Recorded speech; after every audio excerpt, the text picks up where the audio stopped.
Car guys and car gals, welcome to this Car Guy Confession Session with Jason Geras. Get you some. Let's brew.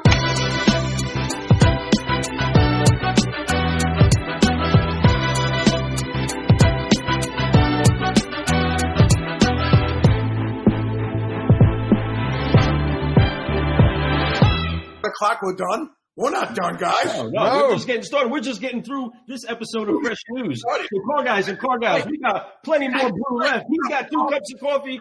I haven't even had my first one yet. Double fisting it. So, car guys, car gals, make sure that you pay attention to when we drop and we release the next episode of Car Guy Coffee Podcast with the originator of the Nextel app, the creator of the Nextel app. Inventor. And he is definitely a solutionary among solutionaries. Oh, yeah. So get you some of that Nextel app and mention Car Guy Coffee sent you. Yes. Okay, thank you, guys. I love you guys. Thank you. I love you too, man. Perfect. All right. Hold that. All right. Good. Awesome. All right. So, we talked about this a little bit about coming up with a confession session, right? So just a moment in a crazy experience that you actually had the chance to have something happen inside of your career, whether it was a funny blunder that turned into a bonus, just a fun little confession session, like something just crazy fun time. A good funny story. A lot or something like that. It's just a car guy confession session. Like Freddie's when he talked about the not driving the customer. That was a confession. That was my confession session. I told the truth about something, but I learned something because since that day, I've never, ever not been on a test drive. Funny in the car business, you mean? Yeah, something that turned into a challenge. It was a challenge. Yeah. Funny, and then it turned into a solution of some sort, but some sort of a confession session. El Patron, to give you an example, and you'll get to hear that as we release this episode tonight. But he got to talk about the guy on the lot that he learned from that took the driver's license. What was it? It was the driver's license and cut them up, right? And then the first chance that he had the chance to do that, he did it, right? And then he got suspended for it. You know what I mean? So something silly or fun, seriously silly like that. I got a good one. I got my good one. Everybody always does. That's awesome. All right, cool. All right, ready? And boom. Car guys and car gals. That's right. Welcome back. This is Lou Ramirez, the car guy. This is Phil Lenars, the subprime hero. And we are actually not brewing Fresh News. Fresh News was on the last episode, but we have the originator, the creator, the maker of the Nextel app that is with us. And man, we are making some really great new connections inside of this series. But one thing that I always love, Fred, it's always hearing about the blunders. The funny blunders, because I have had my share. Man, I've had a bunch. He has more confessions than he can give up right now. Yeah, we can have a whole series on confession sessions of Lou, the car guy. But with that, though, I've learned a lot, and I'm sure that, man, Jason, I'm sure that you've had some funny ones. You keep me funny just having a non-blunder conversation. I want to hear something that maybe happened inside of this episode of Car Guy Confession Sessions. Take it away. You know what I love? I actually love that when you started the confession because I got so many confessions. I mean, if you're in the car business, right? Okay, like the skip steps and the things that we do are like hidden, like, you know. But and it don't usually come out, right? But that's how we actually learn with these skip steps. But I can tell you one of my best stories, and actually I'll tell you 2 confessions because I'll make them quick.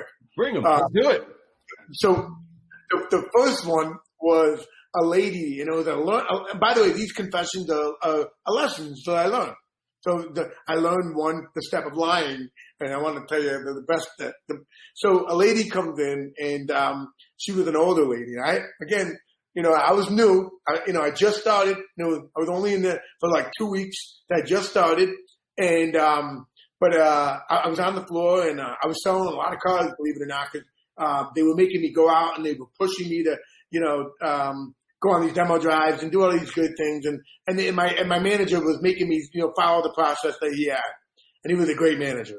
But that said, there was a lady that came in, and she was on the lot, and I went outside. There was an old PT Cruiser. And the PT Cruiser was parked outside, and and I brought her outside, and she loved the look of it. And I said, ma'am, you're going to love this car, right? And so I get her in the car. She loves it. She's sitting there. And I showed her the room that the PT Cruiser had, because they had a lot of room in the inside. That's one thing about it. But she goes to start it, and there's nothing. And so I'm like sitting there, and I'm like feeling stupid, because I'm like, this car, now again, this is what I just started. The car's not starting, right? Right. So again, if you have been in it for years, a lot of cars don't start. Now you just go get the jumper box, and that's it. But I didn't know what to do. I just started. So I'm like, did you try it? And she's like, she turned it, and she's an old lady, and I felt stupid, but I couldn't tell her confession. That's what it's all about. So she was to start it, and I said to her, yes. And she goes, what? I go, it worked. And she goes, what worked? And I said, there's a safety feature in it. Let me show you. And I said, so I run back in, and I said, this car's not starting. And she's like, the guy's like, what? I go, what do you want me to do? He's like, just clear, take the jumper box, go outside, put the cables on it, and jump it, right? And I'm like, all right. So I go outside. I know the car business well, so I just go back out. Lady's in the car. I said, ma'am, I want to show you something. And she's like, what's that? I said, watch this. You see this right here? She's like, yep. She goes, what is it? I said, don't worry about what it is. I'm going to show you something. I put it on I put it on. And I said, now, listen, do me a favor. Go ahead and start it. She turned the key. It starts right up. And she's like, oh, my God, it works. I said, yes. I told you, this is a safety feature. This car cannot be stolen. You see, ma'am, I said, this car isn't going anywhere. These are one of the safety features that we have. And the lady's like, oh, my God, this is fabulous, right? Wow. So she's all excited about it. She's an older lady, and I thought I was taking advantage of it. And again, and it wasn't that I wanted to. I just did that now. Now, again, I get in. So we drive around. We drive around the car. I get back. Now I go in and sits down, and we're getting ready to make a deal. And she says, I don't know if I'll be able to afford this or get it. I said, ma'am, you're going to do just fine. She goes, I don't know about my credit. My credit's not good. I'm like, don't worry about your credit. Listen, we can get you, it was a cheap car. They have CAC or whatever. They had some, or not back in those days, I don't know, they had CAC. They had buy here, pay here even at this dealership. They even had a department where for people that if they didn't have good credit at all, you can actually put $2,000 down and rent the car for that. But it was really interesting. So the car was cheap. So I said, ma'am, let me just pull your credit, and we'll see what we can do. Don't worry. She, I'm afraid, don't. I don't know if I want to do it. I said, ma'am, let's just run the credit. She goes, okay, let's do it. So I give her the credit report. She fills it out. I go back up to my desk, and I said, listen, the lady's afraid that we're not going to be able to do anything, right? She got over an 800 credit score. Of course. Right? So I go back to her. I said, ma'am, you're right. Credit's not good. But I done. Right? She's like, matter of fact, I know we can get you done. And she's like, oh, really? Right? And I'm like, yeah. She's like, yeah. She's like, really? I'm like, yes, really. We're going to get you done. And she's like, yeah. And at this point now, I'm like, and I felt like a hero with my bullshit lie, I'm like lying. I'm like, ma'am. And she starts crying. Oh my God. She's like, and she goes, oh my God. And she's in the showroom. Now, my buddies are all looking at me like, what did you do to the lady? Like, right? So the lady's like, I'm so excited. Oh, I'm so excited, right? So she gets up and she goes, I'll be right back. So she starts walking out the dealership, right? And she goes over to the doors and she's like, I'm so excited, right? And she's freaking out. And she walks out to the car, right? I see her get into her car. She take off, right? I see her take off, right? And she never came back, right? She never came back. So listen, I don't know why she didn't come back. Listen, I can tell you this, that if she probably had more common sense than I had. She probably didn't fall for that jumper cable box, right? No. She didn't fall for the credit. She didn't believe in any of it. And it was way too quick. I was moving way too fast. And I wasn't honest. And I was very dishonest. And my dishonesty cost me that sale. Come on. Say it. But then I learned why I sold so many cars. And that's humor. Oh, see, come on. Oh, humor. I love it. And so this is my best story confession ever. I had eaten Mexican food at a restaurant, and it was 12 o'clock. It was on my lunch break. And I came back, and I had the stomach virus. I had the stomach virus. Well, it was my very first day at the dealership. Oh, man. The very first day at the dealership. It was day 1. I'm sorry, day 2. And there was an expedition, and it was an Indian family that came in. Now, when an Indian family comes in, they bring the whole entire family with them. I mean, when I mean they bring the family, they bring their aunts, uncles, they bring everybody home. Yes. Okay? And they were looking for an excursion or an expedition. They were looking for something big. They came out of a minivan, and they jumped in. They wanted something big, an expedition, an excursion. So when they get into the vehicle, I greet the whole family nicely. I did a great job. I got them into the big vehicle they wanted, right? And I sat and I put them in the driver's seat, and I was on the passenger seat, and I'm driving. Now in this there's the grandmother, the grandfather, the mother, the father, and 2 little children, and this very, very old lady that I didn't know what she was. I didn't know whether she was the grandmother, grandfather, great-grandmother, whatever, but she was in the way back. None of them spoke English. Only the parents and the children. So, but I know I don't speak their language. But I know that I had the stomach virus.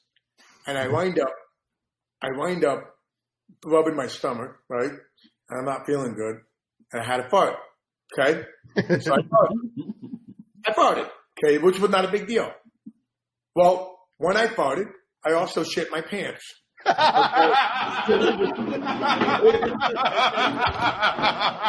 Listen. I can't, hold on. Hold on 1 second. Listen, I gotta tell you. You want to hear what happened? Oh my God. So when I did, listen to me.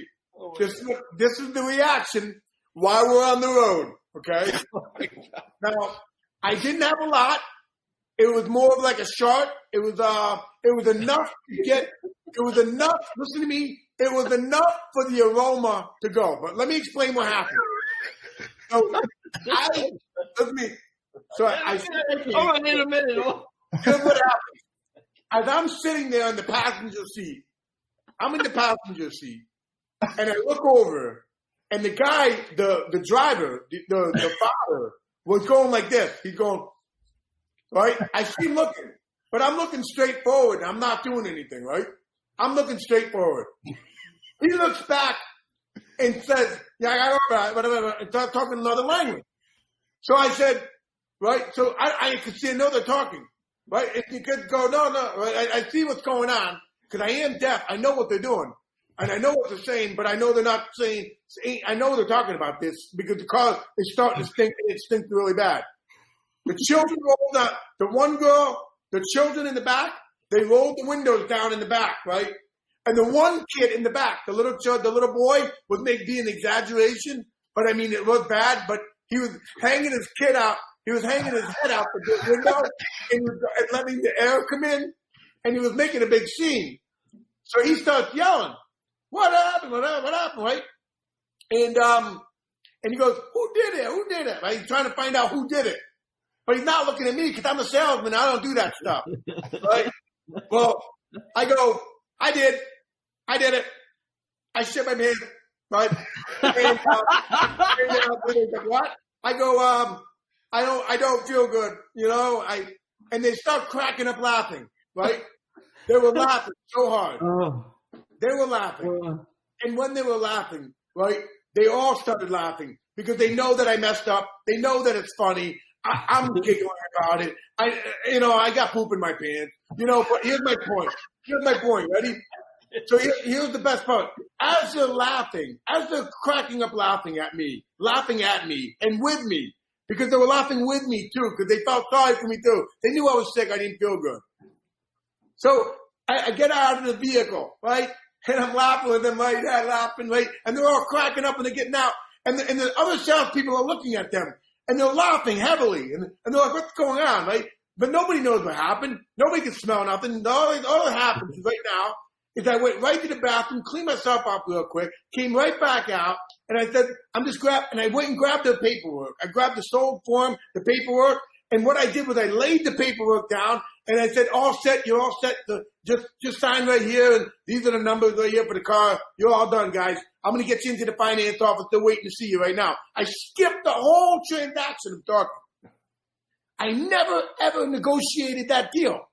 All I did was throw the buyer's order down, and I skipped over it. There was no negotiating. Assumed it. They're the hardest to negotiate with. They negotiate for a living. Oh, yeah. They're like 50% right off the rip. 20,000, 10,000. You're like, oh, shit. The hardest to negotiate because in the country where they come from, they negotiate for food. Everything. For this. We don't do that negotiation. But you know what? It was a quick thing. So I found out that I go over to Spencer's. I buy a fart machine. Right? I bought the fart machine. You know the thing you fart? You get the farts, right? And it goes 100 feet away. You can hit it and it farts. Well, what I was doing was I was hiding them under the desk and I was doing that and I was having fun with people. I put it in the parts machine. I put it in the vending machine. When people were standing there, I started running around and having fun with it. But what I did with my customers was I put it in the center console and I sit in the back, right? And if it was a younger couple, I'd hit the button on it and I'd get them laughing, right?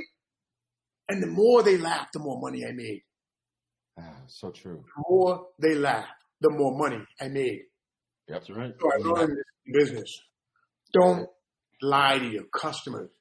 Take good care of them. Make them laugh. Have a good time. Yep. You only have one shot. This is it. And when you do it, you don't have to negotiate for too long. And the biggest problem with people is we're in a rush. And salespeople are in a rush to get to numbers and this and that, but they're not in a rush to win right here and make them laugh and all those things that are important. Okay. And so the two confessions right there, that confession right there, my uncle, he's 80 years old. He tells that story. I don't even go to, we don't go to a restaurant with a business partner or a business, and they'll say, tell them that story what you did when you first started selling cars. Right?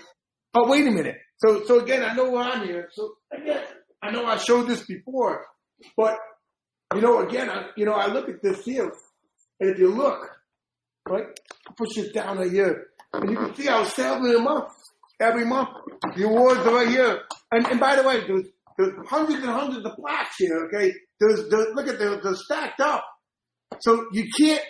And I got several suitcases. You can't look, and I put them away. But what I want to tell you guys is this. How do you get salesman in a month? By being salesman in a month. Not by lying. Not by lying. By just having a good time. And just and you can see that's how relationships are. Who wants to be in a bad relationship? Come on. Not me. That's right. No.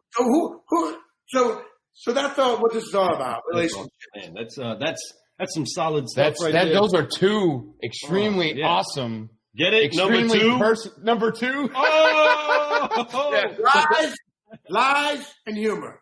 That's it, man. That's right. And those stories are great because they also prove a point. And those are nuggets for people to get and use in their life. Right. Laughter is one of my best things that I do with my customers. When I walk in, anytime I walk in to bring a pencil, there's two things I do. One, I'm smiling huge and I'm coming in whether I'm doing a goofy dance, like act like I'm so excited to start getting them to feel comfortable. And then I always tell them, great news, folks. I don't care how fucking high those numbers are. Yep. Great news, folks. We did it. We got it done. Yes. Yep. Yes. And so humor goes so long. It goes not just in the car business. It goes with life. Friends, they like a funny friend. Everything. When you can make somebody, you can have a hater, and then you make them laugh, they like you just like that. Yep. That's right. It's instant. I can hate somebody and they make me laugh, and I'm like, you know what? I like you, dude. You know what I mean? Yeah. And then what happens is, when somebody does talk about that person, say that guy's a real jerk. Well, you know what? You know what's the real story? Because everyone's got to listen. In every relationship, there's always two sides to a story. Mm. And if you listen to the people that constantly complain about people, right? They're constantly complaining about people. There must be another side to the story, because they must be complaining about this. Because if they're complaining about me, you'll be the next one they complain about. Boom. Yep. Right. Fact. That's right. Man. In fact, they say the international language is love, but I believe that it's laughter. Because no matter where you're at, you could talk to somebody who's an Indian family, like me, Korean culture around me a lot. I could talk to a Jap. It doesn't matter if you can make them laugh. They all understand what that is, and they feel comfortable when you. You don't even start negotiating without it. As a matter of fact, that's the rule that I got. You do not negotiate without laughing. If you can't make them laugh, do not negotiate. You're still not done. You are not. And if the manager's got to go out and make them laugh, somebody's got to go out and make them laugh. Because there's something going on where they're not laughing. If they're not laughing or smiling, then there's something going on, man. There's no connection there. And that's exactly what we're talking about right now. We're all about new connections. Yeah. Making new connections. Man. And this is again a connection that we've made because we're always having fun. Jason, you don't want to hang out with us if we're not having a good time. That's not. You have way better things to do with your night. From El Patron's own mouth, he says it was the most fun he's ever had on a podcast. Come on. So, I tell you this. Right now, if I would have shit my pants, there probably would be no toilet paper. Okay? There probably would have been no toilet paper. Okay? It would have been a different story now. But no doubt. Back then there was plenty of it. And so I knew that I could clean up when I was all right. But it wasn't as bad as it was. I didn't it wasn't a mess, but it was bad enough. It was enough. Definitely. Definitely. You know what? It was a good deal, and they were happy with it. And usually, more money. And sometimes it's like, you don't know what you're going to make until like the desk tells you what you make. Because the greatest desk managers are not going to tell you what you made until the end. That's right. They're going to hold back on you. They don't want to. They know because they know. Because if you're a good car guy, if you're somebody who's smart, you're going to negotiate down, and you're going to know how much you can negotiate down. So they don't want you to know that. They want to make you think that every penny is worth every freaking penny. They love it. I used to work the desk. I used to work the desk too hard. And they used to say, Jason, don't work the desk. Stop working me. Stop working me. Work there. But really, they loved it. They knew that every time I was going up, I was working them, but they knew I was working hard. Yeah. Because they knew you were working a deal. That's the mentality they want to have. They want somebody who can think that way. Your point, laughing, by the way, you got a close, the closing time. It's so quick. I mean, you're making that. You're shortening up that closing time. Yeah. That's why you need to start off with that. You need to start off with a relationship that is getting them rapport to laugh. We've always been a team that's cracking everybody up. Whether it's the showroom that we're on, the customer that's in front of us. I knew if I passed the deal to Fred, if I wasn't going to be there to work it, they were going to have a great time, still have some fun, still be laughing, and we were going to make just as much money if it was me working it. Vice versa. He's not there. I take a hold of the deal. They're going to have a great time, laugh, fun. And we'll always look over there, see each other laughing, cracking up with the customer, be like, boom, that's a deal. That's done. That's done. And have a great time. That's the only way to do business. And then, never lying, always laughing. And then another thing I would do is I get on the phone, and if they weren't buying, you know what I would say? I would say, you know what? I would say, hold on a minute. You're not buying today? Hold on 1 minute. And then I would call my wife, right? And my wife already knew that I was going to call her. And I would say, hon, listen, don't go grocery shopping today. Don't do it. I know you said you were going to go by. He's not sure. Hold on 1 minute. Fred, you know when you think you might be, maybe coming, are you coming? Do you have any idea when right now we were going to go grocery shopping tonight, but because you're not buying for today, it's really messing my wife is, you hold on. My wife wants to talk to you. Listen to me. I would do the stuff. I would go out of my way to make them laugh because they know it. Oh, dude. I can't. You would have sold the shit out of me. I mean, I would have bought everything you sold me. I mean, you're definitely a salesman, and I honor that, man. And man, what a great time tonight's been. I'm glad that we've been doing this for. This is probably the longest recording I've ever done, and it feels like one of the shortest ones. That's how much fun I've had tonight, Jason. Well, there's a lot of fun. There's a lot to talk about in the car business. Man, there really is, man. There really is, and it's so much fun. There's sadness, there's happiness. It's a soap opera. It's a cartoon. It's so much fun, and it's what you build it. And I feel fortunate that I've been able to make connections with you, to be able to meet you, and to be able to hear your side of the story and hear where you came from, man. Because it's a cool story. You're definitely such a unique person, man, and it's been so much fun. So this has been great. I've enjoyed the Car Guy confession session, folks. This has been great. You got a double dose. Number 2. You got 2. All up inside of that. You can deal with the good deals or the crappy deals, folks. But hey, it's all good. It's all going to come out good in the end. Jason, we appreciate you. We honor you. Yes, sir. Thank you so much for being on the show. Car Guys and Car Gals, stay tuned because the new connections are still happening. We are still making new things happen. We are focused and flying. That's right. With more and more solutionaries as the days go by. So pay attention. Listen to what this man is telling you about the Nextel app. You need it in the hands of every one of your salespeople. Everybody needs one of those. Just as much as they need to be sipping on some solutions, brewing solutions with the Car Guy Coffee podcast, they need to get the Nextel app in their hands so that you can get the results that you need. And Jason is the man for you to talk to get it. He's giving it away for free. Just mention the podcast, and he will make sure that you have a way to solve some more problems. That's right. So once again, Jason, we appreciate you. Yes, sir. We honor you. Thank you so much. They're going to tell me to wear diapers from now on, probably.